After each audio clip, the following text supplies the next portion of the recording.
long time ago, when Friday met awesome, the two became inseparable. The end. But no more time for short stories. It's time for the news, y'all. I'm Carl Azus. It's great to have you watching. These are some of the sights and sounds from America's Veterans Day events on November 11th. From a parade in Washington, D.C., to star-spangled events nationwide, to a military flyover at Arlington National Cemetery, where U.S. President Joe Biden participated in the traditional wreath-laying ceremony at the Tomb of the Unknown Soldier. He said to be a veteran is to have endured and survived challenges most Americans will never know. Veterans Day is sometimes confused with Memorial Day. Both are marked by wreath-laying ceremonies and events honoring members of the U.S. Armed Forces, but Memorial Day is held in May and focused on those who lost their lives while serving in the military, while Veterans Day was designated for everyone who's served or is serving in the armed forces. As part of that, some businesses, schools, and government offices were closed yesterday. Many that were open offered free goods and services for veterans, from breakfast, lunch, dinner, dessert, and coffee to free haircuts. As we mentioned yesterday, Veterans Day in the U.S. was originally named Armistice Day, marking the date in 1918 when fighting ended in World War I. And across the Atlantic, France held a somber ceremony in honor of its service members from the First and Second World Wars. Events were also held in Britain, which will mark Remembrance Sunday on the 14th. 10-second trivia. Which of these sports writers coined the term sabermetrics for detailed baseball statistics? Xander Hollander, Mary Garber, Wendell Smith, or Bill James? In 1980, Bill James came up with the acronym for Society of American Baseball Research Metrics. OPS, exit velocity, WAR, WOBA. Baseball statistics have come a long way since win-loss ratios, batting average, and earned run average were all you saw in a televised game. Critics of sabermetrics, computer statistics, say there's more to the game that can't be measured. The eye test, the intangibles, going with the gut, the keen observations of an attentive manager who wants the best for the players and their chances of winning. So some won't agree that the technology you're about to see could make the game better. But as that tech continues to develop, so do the unique measurements it offers about the organized games we play. On this soccer field in Hong Kong, it's another day of training for Kitchee SC, a professional team that competes in the Hong Kong Premier League.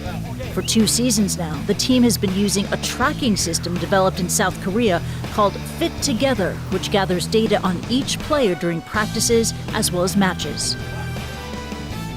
With their GPS-enabled vests, these soccer players can get a robust picture of their athletic performance with metrics on endurance, positioning, and maximum speed. Recently, I spoke to an entrepreneur in Taiwan who is also trying to leverage data and analytics to transform the game of baseball. It's arguably the most popular spectator sport in Taiwan, baseball. At the end of the 1800s, the game was brought to the island by Japanese colonists who had picked up the sport from American expatriates. Taiwan has been described as baseball crazy. Why is Taiwan obsessed with baseball? Taiwanese people are crazy about baseball because it's a sport with strategy, and our players are quite good at it. I'm touching base with Lin Qinglun, the CEO of Jingle Tech, a sports tech company that earlier this year unveiled Strike, billed as the world's first smart baseball.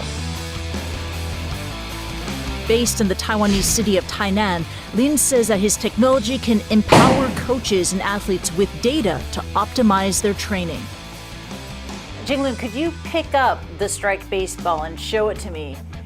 It looks like a normal baseball, but what kind of technology is inside the Strike baseball?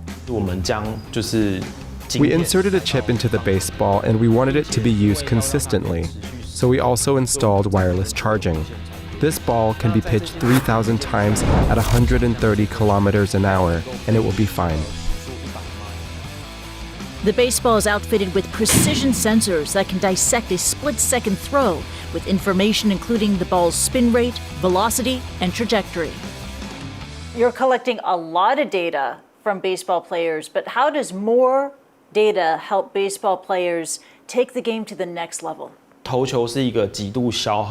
Pitching takes a lot of energy, and there's a limit to how many pitches one can make. So we can check how tired a player is from this technology.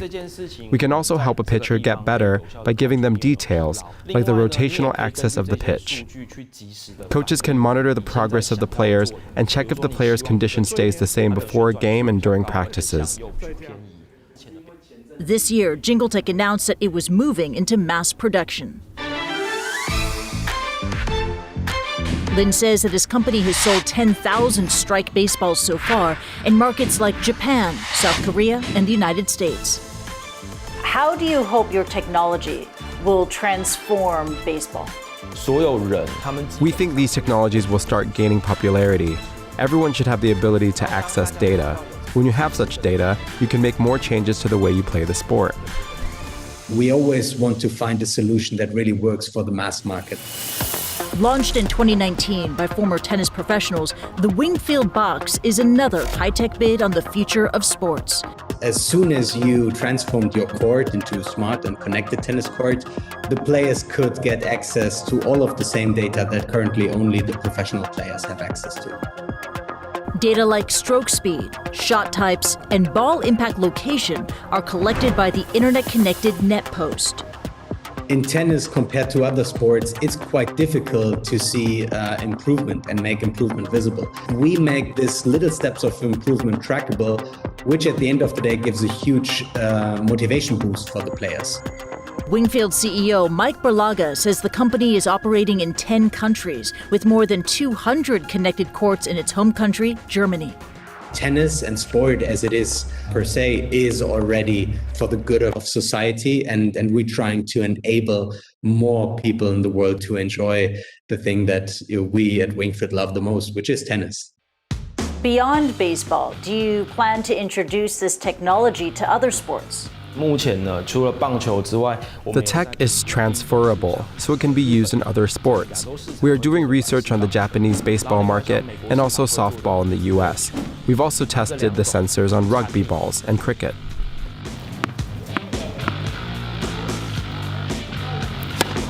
Whether it's on a tennis court or a baseball field, Lin believes that data and analytics can be leveraged to help make an athlete's performance pitch perfect.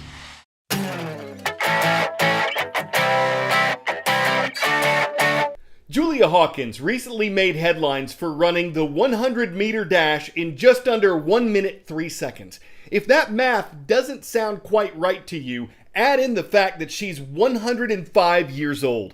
Last Saturday, the woman nicknamed Hurricane crossed the finish line and set a world record at the 2021 Louisiana Senior Games. She started racing and setting records after she turned 100. At her most recent race, Miss Hawkins said she felt wonderful. We'd say she's hit her stride. What a way to take life one step at a time, seemingly staying a step ahead of time to cross the finish line at a time that no one else has stepped to. She's put her best foot forward, taking challenge after challenge, step by step to beat the clock while clocking victory. Today's shout out takes us to Mounds View, Minnesota, where we would like to recognize the students and teachers of Area Learning Center. I'm Carl Azus, and we've crossed the finish line on CNN.